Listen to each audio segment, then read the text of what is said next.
It's my pleasure to be joined by Nick Endacott-Gibb and Debora McLane. Welcome, both of you. Hi, hey, how are you, Claire? All right, thanks for having us on. So welcome. And yeah, I'm great, thank you. Now, Nick, I'm going to start with you. Your story is quite extraordinary. So you were adopted at 18 months old. But as children grow up, you wanted to know where you came from to kind of have a sense of identity. Yeah. I mean, it's I was brought up with a nice family, and it was everything was great. A couple of sisters and a brother, and everything was fine. But I was different from them. None of them were creative like me. None of them were musical like I've always been. It's. As you get older, especially, all the questions that I've always had from, because I've always known I was adopted as well. That was something my mum and dad never kept from me, So I always knew I was adopted, and they always said, if you need any help to find out any questions you have, or find out about your birth parents, we'll help you, that sort of thing. So it was all very supportive.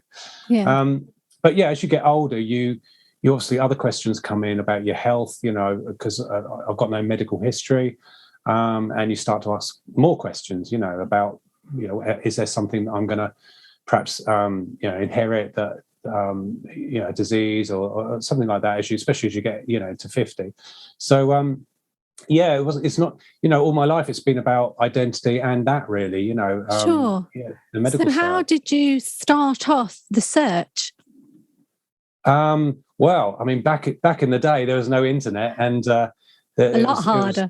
It wasn't very easy at all. You had to send off forms and wait so long for any kind of response, and other forms, form after form.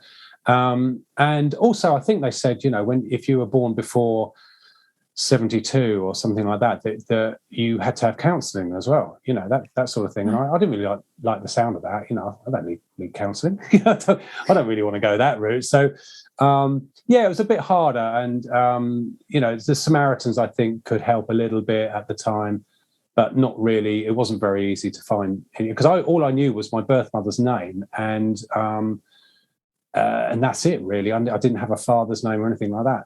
So it got to, sort of when I was about 38, that, just put a message on this website on the internet.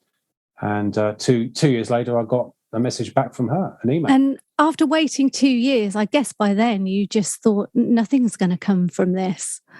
Well, it was one of those things that, it was my birthday at the time. It was raining. It was a Sunday. And I was on the internet, and it just went through my mind about, I wonder where she is. I wonder who she is.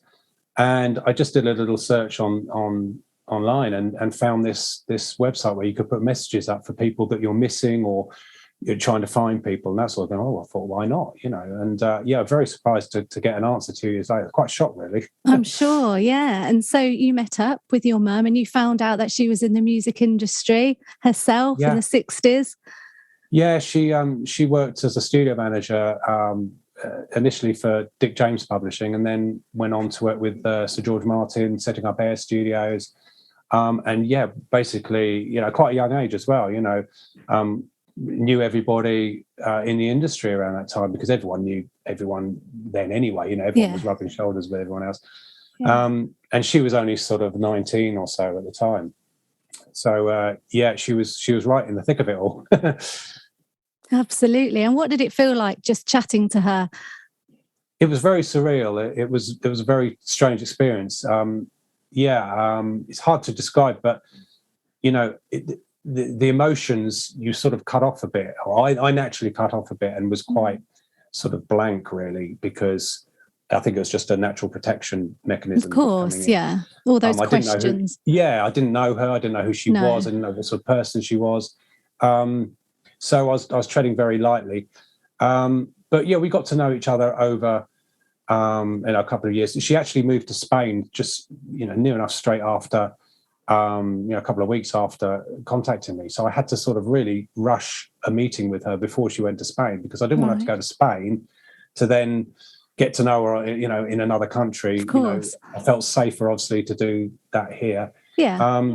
Which I was expecting to have more fun, phone conversations over the months before meeting. So I sort of felt I had to rush a bit to meet her, face to face a bit earlier than I wanted to. But it went okay. It was very surreal. But after meeting a few more times over in Spain, we got to know each other further. And she told me then who my father was, he was in the industry as well. He was a singer and, musician. And then I came, after she told me, I came back to England and put a search out for him. And it took 2 years then to find him. And then I suppose another year before we sort of met up. And I then moved down to Brighton in Sussex, where he had a flat, and got to know him. You built a relationship with him, didn't you? Because everything was. I wanted to get down to Brighton anyway, because it's very creative, very musical, and more opportunities and stuff like that. Yeah, of course. So I thought it was a great opportunity to come down, and we started working a bit musically together, that sort of thing, for about 2 years. Build up a friendship. And then we decided to do a DNA test, and he's not, turned out he's not the father. Was there something about your relationship with him that made you think perhaps he wasn't your real father? Was there anything that made you have this inkling? Yeah, because we got on well, but I didn't look like him. He was short and blonde, and I'm tall and dark. So that was the first sort of thing. Bit of an alarm bell. Yeah, as my birth mother is dark anyway. She's not tall, but she was dark. I thought, well, generally maybe I get features and looks and stuff from her. After. It was a strange thing, because we used to hug and say goodbye and I never really felt that there was I didn't feel the connection I thought I would feel. I didn't know what it was going to feel like, but I didn't feel that he was, I don't know, it just felt like it was I was hugging another man. It was not someone I'm related to, which is strange. But so you knew. And also he was quite creative songwriter and singer, but he wasn't really into anything to do with the studios or the sort of the production side of things. And that's been such a passion and creative, area that I've always had. I'd listen to songs when I was younger, and it would be, wow, the production on that's great. How it's put together. When I'm 12 years old, I thought that's got to be in the genes. I was very surprised. Surprised he didn't have that. I thought, that's got to come from somewhere. But I don't know. It just felt like there wasn't a connection I thought there would be. So you did a test, and you found out that you weren't a match. So then your search continued. Yeah, I actually went up to Scotland to meet with my auntie, her sister, my birth mother's sister, and to meet some cousins for the first time, that sort of thing. Spend the weekend up there, and the first thing she said was, his name was Chris. She said, "Oh, how's Chris?" And I said, "Well, he's all right, but he's not the father." And she was, "Oh, okay. I know who it is then. If it's not him, I know who it is." And were you shocked to hear that? Yeah, I'm sure. Were you straight away? What would tell me who it is? Yeah. Well, yeah. I said, well, she said there's only a couple of people in her life at that time. She wasn't, she was busy working, building her career. She wasn't going around sleeping with everybody. She wasn't that sort of girl, and if it's not him, it's got to be this other person, because there wasn't anyone else. So I said, well, who? You've got to tell me who it is. She said, well, she's got to tell you really who it is. And then I thought, well, this is going to be a hard weekend. But her husband did actually give me some clues, so I thought, okay. And then 3 weeks later, she rang me and she said, I've spoken to birth mother, and she's adamant it's not this person, but I know it is. And she said it was Maurice Gibb. So how did that make you feel inside, just hearing those words? It was a bit of a shock, someone so successful. Did you used to listen to the Bee Gees when you were younger? Not really, no, not really. More of a Beatles fan, or? from records that I got from my sister, that sort of thing, because that was obviously a bit before because I was born in 68, so it was a bit before. But yeah, I've been into the Kinks, Beatles, things that pass down through the family, that sort of thing. Yeah. And all sorts of music. If I like it because music is music to me, and if it's good, it's good. If it's good music. If it's good, it's good. So I think I liked a couple of their songs, that sort of thing, just like with anything else at the time. But never really sort of, it was never, but to be honest, it actually felt like, well, if it is, I need to know. I need to know if this is true. I need to know, of course, if it is true, because it actually sat better with me than the other guy, because it's sort of, to me, it's like, well, I'm so creative and I've got so much of this music in me. It almost made sense, but I obviously I needed to find out if it was true. So how did you then manage to find out? What did you do next? Well, 10 years of research and writing. I wrote to the family, various members of the family. Robin was alive then. I wrote to Robin. I wrote to Barry.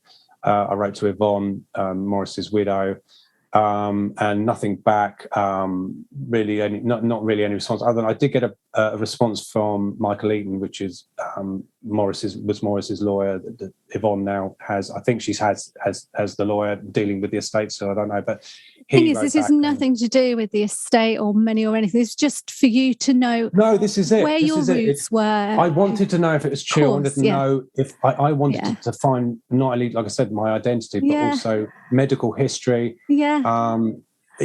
Answers to questions. And of course, I was legally adopted, so I've got no claim to anything anyway. Even if I wanted to,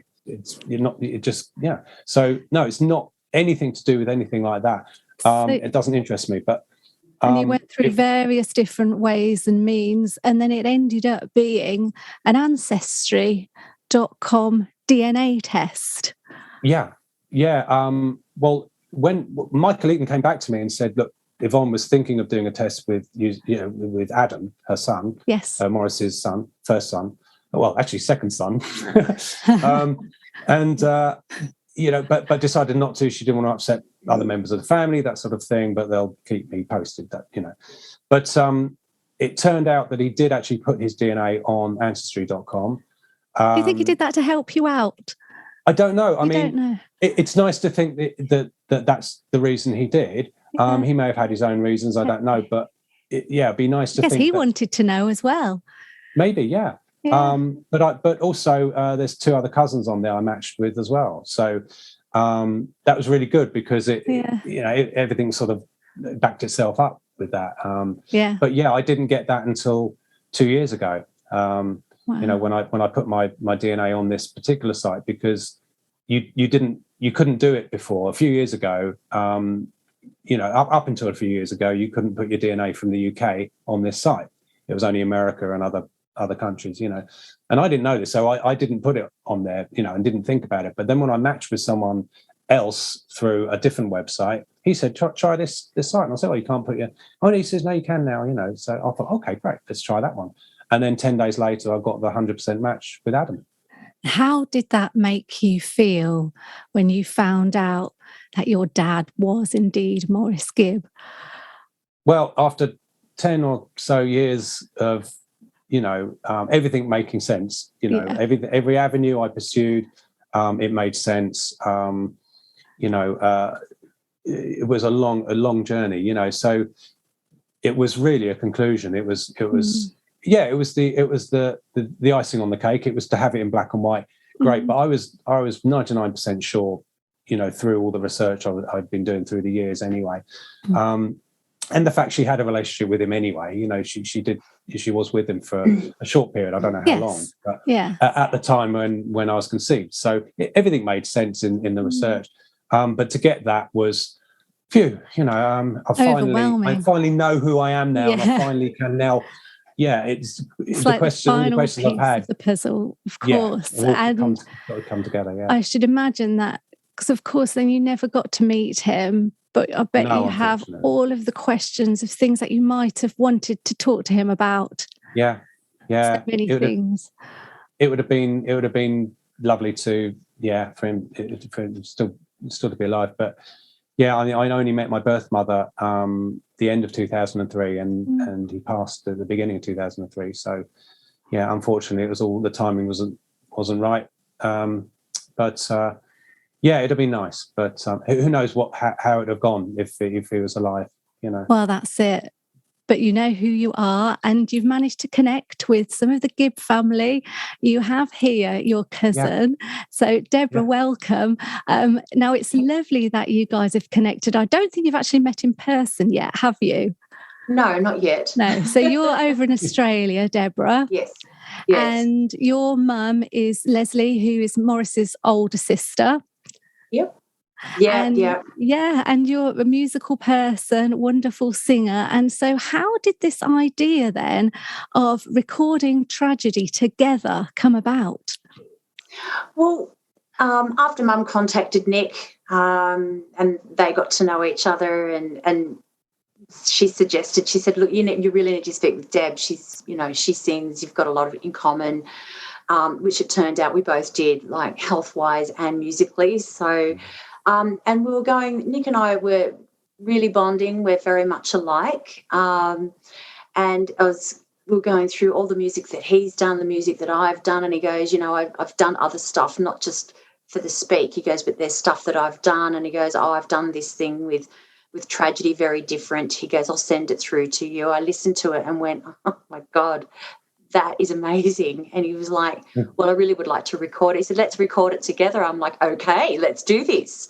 Brilliant. And it just unfolded from there. So, it's gorgeous. I mean, what a version. You really have turned, a classic dance track.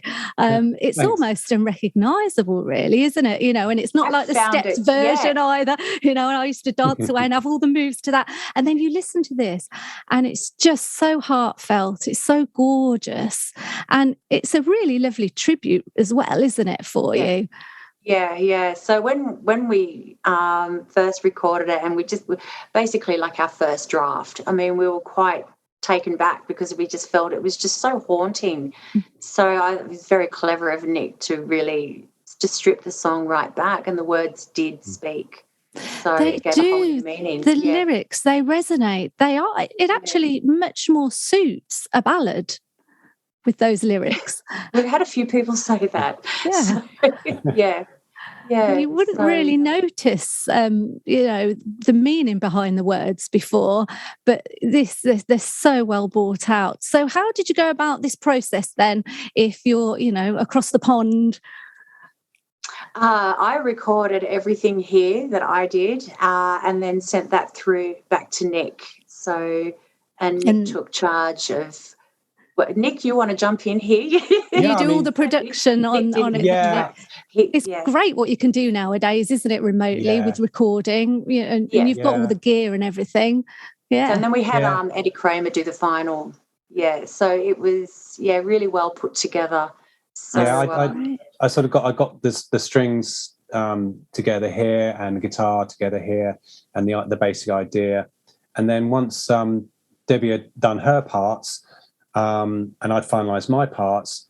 Then it just sort of grew from there to having then a couple of other people involved. So I got hold of a guy called Dom Kelly, who he's played with lots of names. He knows Nigel Kennedy. He's done the music for Poirot and worked with Madonna and all sorts of other people. He's quite up there in the classical field. And I had this idea of having an oboe on the track, and so he couldn't wait to get involved, and done such a beautiful his parts on it are so lovely, and that was a really lovely thing to have. And then because we wanted this to be really the best we could make it, pull out all the stops on it really. So there was a friend called Christian that came in then and did the piano.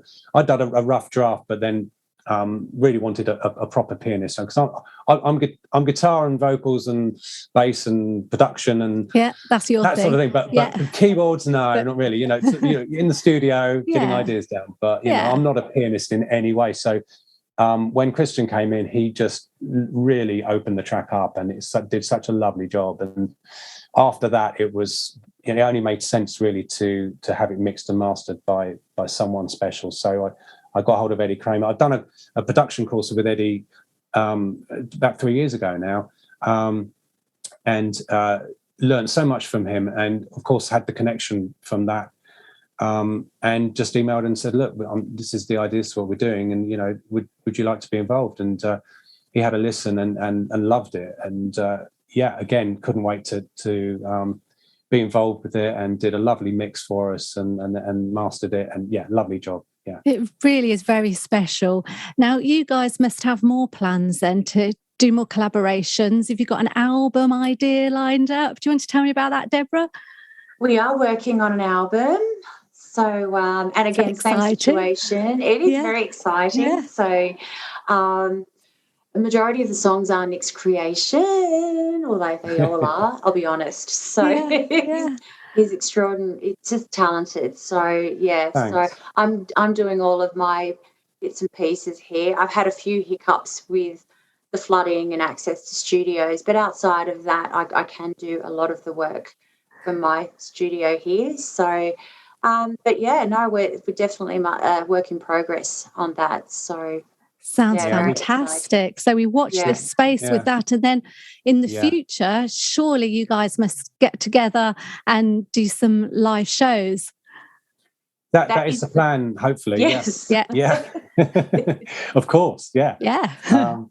It just remains to be seen when that will happen, of course. Yeah, but that's exciting. Just to meet first anyway, as cousins. Just to meet first, Honestly, I'm just so thrilled that you guys have connected, and what a wonderful way to do it through your love of music too. And, to have gone from the brothers Gibb to now having the cousins Gibb, what a wonderful thing, isn't it, really? So I'm absolutely thrilled for you both. Well, Debbie's voice is fantastic. She's got such a lovely tone. Yes, you do. Such a lovely projection. And she's so ambidextrous as well. Yeah, your voices blend perfectly together, and you've certainly got, the musicality, and it's in the genes, isn't it? It's there. It's all there in the genes. Well, definitely. Well, it is. It's a gorgeous song, and I can't wait to hear what else that you release. Do keep in touch. And thank you so much. It's been an absolute delight to meet you both. And I wish you all the very best. Tragedy is out on all major platforms, and we can connect with you, Nick, Cousins Gibb Official, with you both on Facebook. Which is on Facebook. Too. Yeah, that's wonderful. Thank you so much. Thanks a lot, Claire. Thanks so much for having us on.